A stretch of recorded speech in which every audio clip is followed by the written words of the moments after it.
सभी दोस्तों को नमस्ते, प्रणाम, जय माता दी। आज हम लोग लेके आए हैं पिड़िया का एक बहुत ही प्यारा सा झूमर गीत, और जैसा लगे कमेंट के माध्यम से बताइएगा।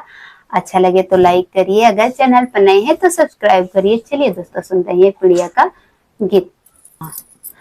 हम तुहसे पूछिले पातर चैलवा हो लाल के कारा सिंदूरवा चादरिया लागल बाड़े हो लाल के कारा सिंदूरवा चादरिया लागल बाड़े हो लाल। हम तुहसे पूछिले पातर चैलवा हो लाल के कारा सिंदूरवा चादरिया लागल बाड़े हो लाल के कारा सिंदूरवा चादरिया लागल बाड़े हो लाल। तुहरे सरिखवे धनिया मालिन के चौकड़िया हो लाल, ऊनो के सिंदूरवा चादरिया लागल बाड़े हो लाल, ऊनो के सिंदूरवा चादरिया लागल बाड़े हो लाल।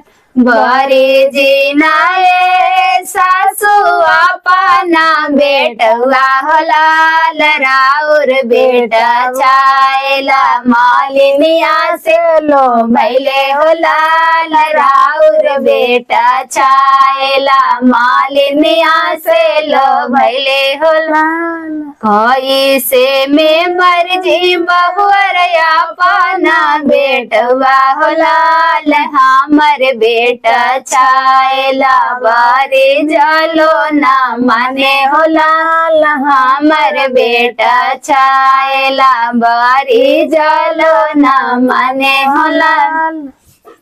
हम तुहसे पूछिले पातर छायलवा हो लाल के कारा सिंदूरवा चादरिया लागल बाड़े हो लाल, के कारा सिंदूरवा चादरिया लागल बाड़े हो लाल।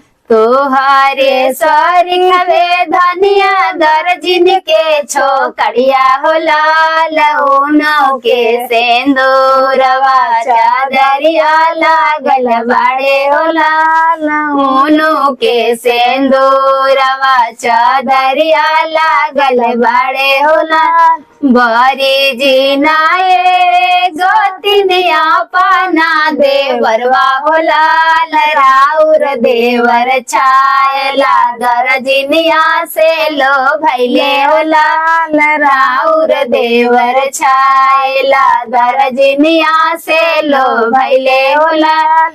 कोई से में बरजी गोतिनिया पाना दुलरवा हो लाल, हमर देवर छायला बारे जालो ना माने हो लाल, हमर देवर छायला बारे जालो ना माने हो लाल। हम तुहसे पूछिले पातर छायलवा हो लाल, के कारा सिंदूरवा चादरिया लागल बाड़े हो लाल, के कारा सिंदूरवा चादरिया लागल बाड़े हो लाल। तोहरे सरी के धनिया पन्हारिन के छोकड़िया हो लाल, ऊनो के सिंदूरवा चादरिया लागल बाड़े हो लाल, ऊनो के सिंदूरवा चादरिया लागल बाड़े हो लाल।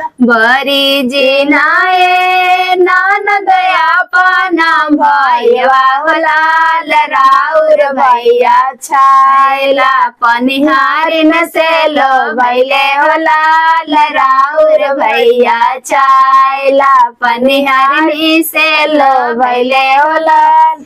कई से में बरजू भागे अपना भैया हो लाल, हमर भैया छायला बारी जालो ना माने हो लाल, हमर भैया छायला बारी जालो ना माने। थैंक्स फॉर वॉचिंग दोस्तों।